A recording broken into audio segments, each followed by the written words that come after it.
Hi there, welcome back on the channel. Today we have another BMW. Yeah, as I said, they're becoming more and more often topic here on the channel.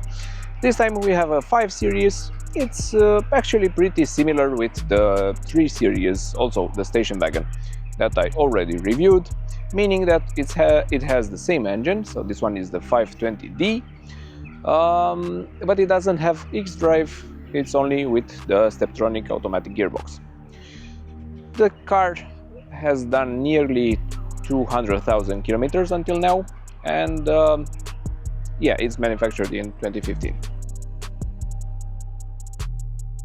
Quite an interesting design. In my opinion, at least, it's quite a timeless design.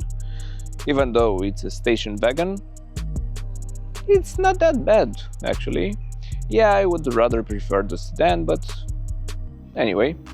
The configuration of the vehicle, like I said, is the 520D, meaning that it does have a 2-liter diesel engine with 4 cylinders, and it's coupled with the Steptronic gearbox, the ZF8HP. The power goes to the rear wheels, all 190 horsepower.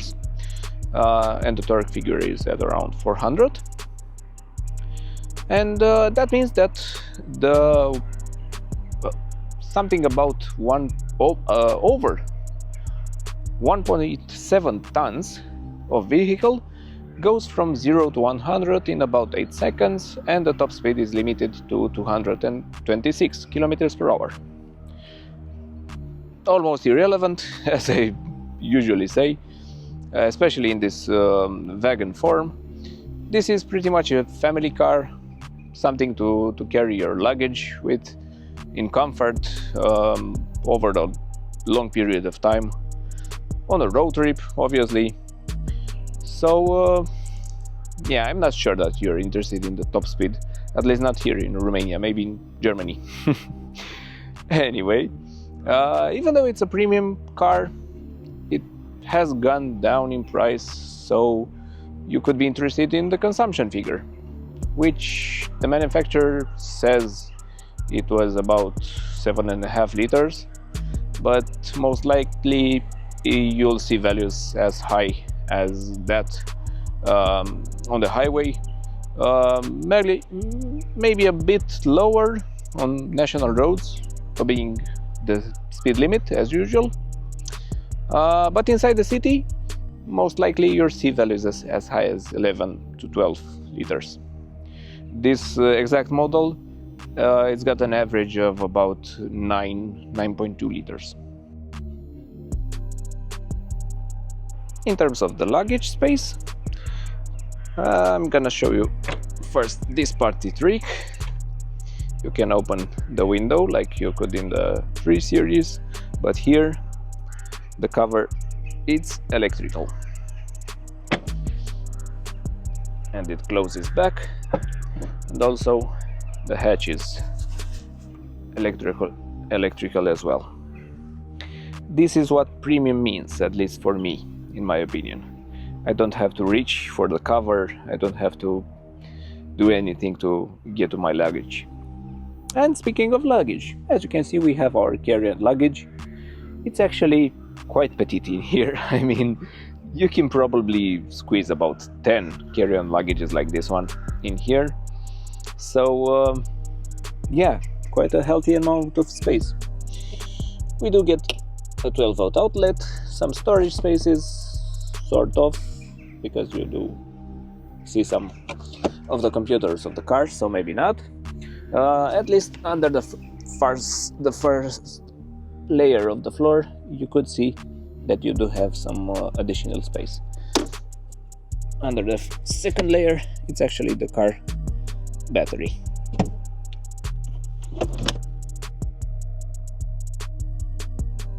Let's see if it's as premium in the back as for the luggage compartment. As you can see, we have some interesting decor, a couple of nuances, a bit of a soft-ish material here on the top part, maybe a bit softer on the armrest, and a pocket with some cover on all sides and another small cubby in there. Then we have some pockets on the seats, only a ventilation system here in the back because the climate control it's only for the 2 passengers up front. We do get an armrest, of course, with some cup holders and another cubby that is not covered, unfortunately, and a light fixture on the ceiling. As you can see, this is the space in the back. I have more than a palm of space for my knees and actually for my head as well. So who needs SUVs? Am I right? Yeah, I can also stretch my legs, and this way the bench becomes a bit more comfortable for me. But I would like it to be even longer than this. But all in all, for 2 people, it's more than fine back here. You do see the downside of having the engine in line with the car and also rear wheel drive, actually, because we do have quite a large transmission tunnel over here. So in this regard, maybe SUVs do win. Other than that, as I said, more than fine back here. For the passenger in front, we get a similar design, of course, and actually the pick of materials is pretty similar as well. I do see sort of a downside in here, that this armrest is pretty shallow, pretty narrow. I don't know, we'll see inside the car more about that, but we do have a pocket that is again covered. The seat itself is pretty basic. It does have some controls. Over here you can raise the whole seat or control the back part, but you cannot control only the front of the base seat, and also to move it towards the front or the rear of the car you have to use that lever. That seems a bit mean in my opinion, but you have to pay more if you want all the controls. So this is the space here in front. You have to keep in mind that the engine it's mounted in line with the car and actually behind the front wheels, so that's why you don't have a lot of space in the cabin. But at least the materials are soft on the dashboard, so you could rest your knee over here. I've got about 2 fingers of space, 1 to 2, something like that. So yeah, I can stretch my legs for the most part. And the glove box, it's covered as well, and actually it's quite deep. That's good. And now let's check out the driver's side.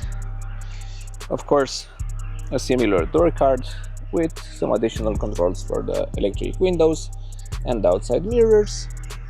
Also the seat itself, it's identical with the one from the passenger side. On the left side of the steering wheel we have the light control and an additional cubby that's also covered.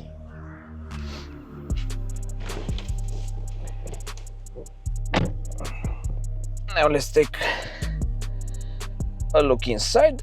This is the POV of the driver. Actually, let me start the car as well.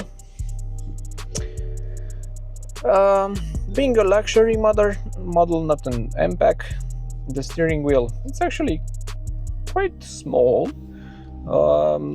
It's not so thick like those from the M models, but you do get the same flappy pedal controls, and also physical buttons on the right side for the multimedia system, and on the left side for the cruise control. Behind the steering wheel, the usual BMW stocks for wipers and lights, and also the gauge cluster. It's actually digital, but it mimics analog gauges. I'm not really sure of the solution because you cannot customize the looks, but yeah, at least they're high quality, so it's all right. Moving on, we have the light fixtures and also the SOS button, a dimmable mirror with quite a huge frame actually. Then you can see the iDrive infotainment screen, the start-stop button, and also the deactivation of the start-stop system, the hazard lights, locking and unlocking of the doors, the multimedia control, which does have a slot for CDs and DVDs. Then you get the climate control with physical buttons, a couple of cup holders that are adjustable, a slot for your key, and also a cigarette lighter. Then you get the automatic gearbox lever, the control of the stability control of the car, the driving modes, and also the parking sensors. The whole iDrive is controlled from here, and you also get an electronic parking brake with auto hold function. Inside the armrest there's a small amount of space and some ports, USB and auxiliary. Welcome to the driving part of the review with the 5 Series. I've been driving for a bit the car to set up my impressions for you, but we are driving through the usual roads that was quite pleasant actually. That I used to do my test drives. So the 5 Series, it's on stock suspension, but it's actually comfortable enough. It does shows that it's a premium car after all. In terms of the driving dynamics, it's pretty similar with the 3 Series, being that it's the same engine actually, and the same gearbox minus the X-Drive system, because this model only uses the rear wheels.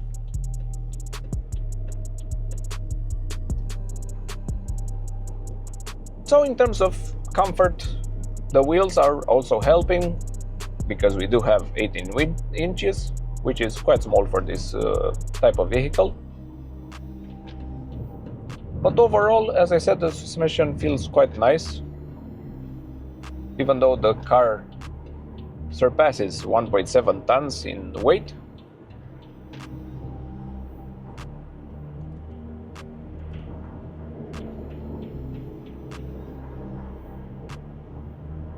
I do feel that it's a longer vehicle. There's that sort of an echo in the cabin, especially in the back. So maybe that speaks for the noise insulation. It could have been better, even though it's not far off. Maybe if we had some double glazed windows or something, could have made things even better.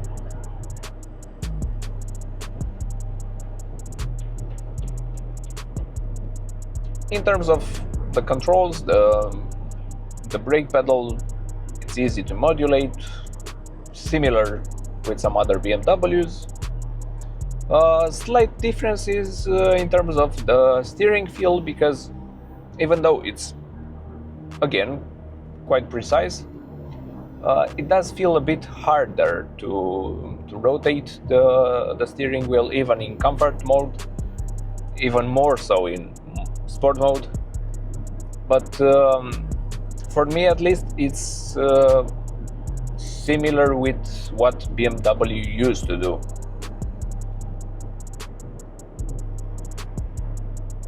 Maybe it's because this model doesn't have progressive steering, but I'm not sure. What I do feel is, as I said, that the steering feel is a bit harder than on the 3 Series. Other than that, the engine nice and smooth, a bit noisy, but it's only a 4-cylinder diesel, so not much to expect in that regard. And also the gearbox, it's awesome, so no description necessary.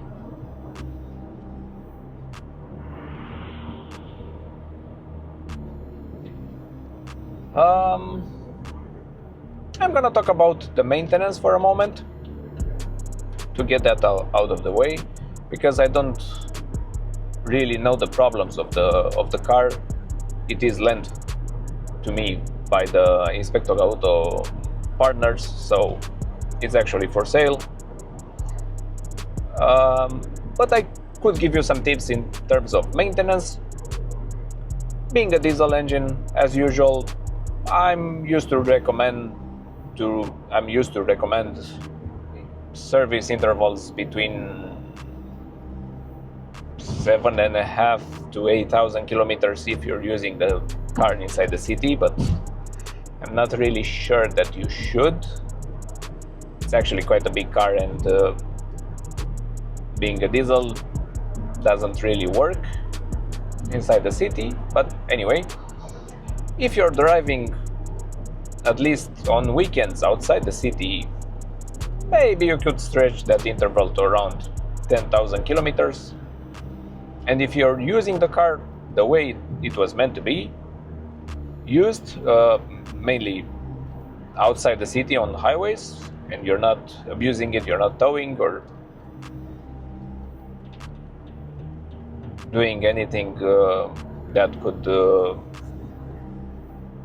increase the temperature, the operating temperature, maybe you could stretch the interval to around 12,000 kilometers, something like that. In terms of the gearbox, again, I tend to recommend a service at around 60 to 80,000 kilometers. If you're using the car outside the city, you could go maybe as high as 100,000, and obviously even lower if you use it inside the city in stop and go traffic.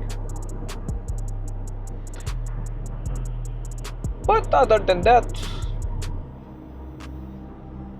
some usual maintenance in terms of suspension, brakes, tires, because you could have some fun with the car and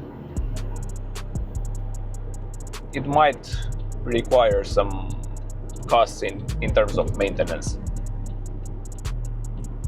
But it's not something to be scared of.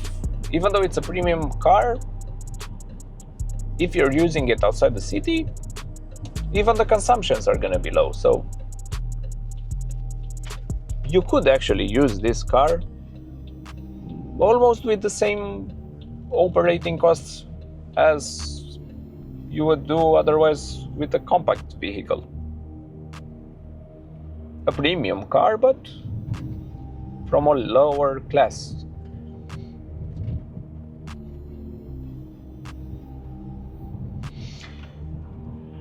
Now we are running on some not so happy tarmac, not so happy surface, and it confirms the fact that the car is actually quite comfortable. Unlikely for a BMW, which in terms of at least the steering feel resembles what BMW used to do, engaging cars, sporty models. But after all, it's a big sedan. Well, this one is a big wagon, so it's supposed to be comfortable. I'm not a fan of this road surface, but if you must, you could use this car without a doubt. When we're gonna go back to the highway, I'm also gonna do a sprint in sport mode and the sport setting of the gearbox. Something between 40-50 kilometers per hour and to about 130. And I'll let you hear the noises inside the cabin at that speed. But until then, I should point out some of the things that I enjoyed about the car, and some of the things that are not necessarily my cup of tea. And I'm gonna start with the negatives. I don't really enjoy the fact that it's a wagon. I do see the additional benefits of the space in the back, but the noises and the overall design, even though that's a positive, it's a flawless design without any question. It's simply not for me. And so it's the engine. I'm not really a fan of diesels with four cylinders. So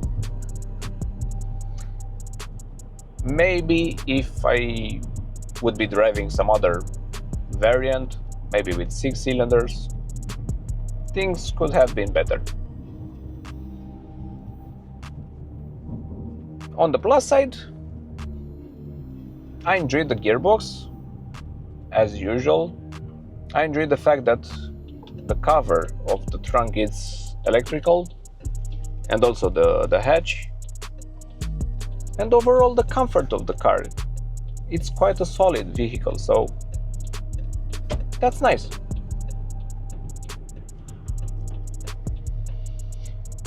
Now I'm gonna do the sprint. As I said, from about 40 kilometers per hour. And I'm gonna shut up for a moment.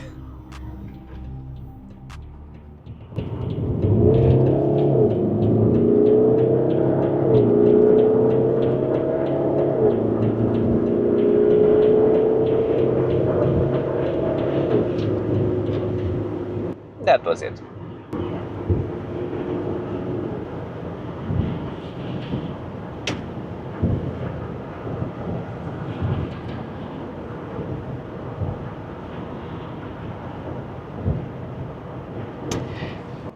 Yeah, at speed it does feel a bit noisier inside the cabin compared with the first part of the trip when I was doing 90 or 110.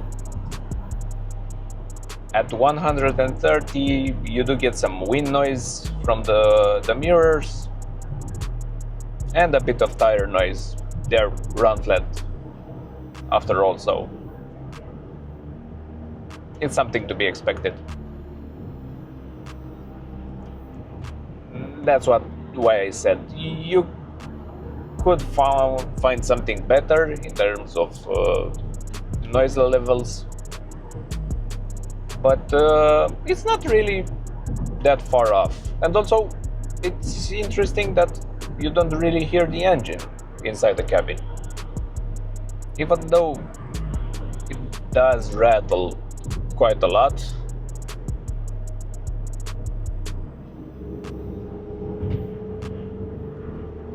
For the most part, it's alright.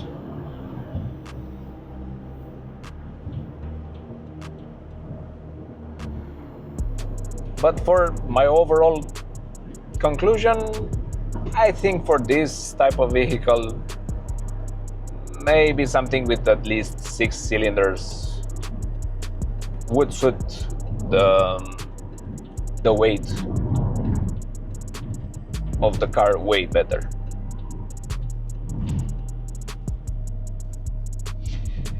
Anyway, if you enjoyed what you saw, please consider liking the video and also subscribing to the channel, because it really helps me to grow the channel. And you could also use the comment section or the social media to leave your impressions for my review and for this vehicle, obviously. That's gonna be it for now. Until next time, thank you for watching.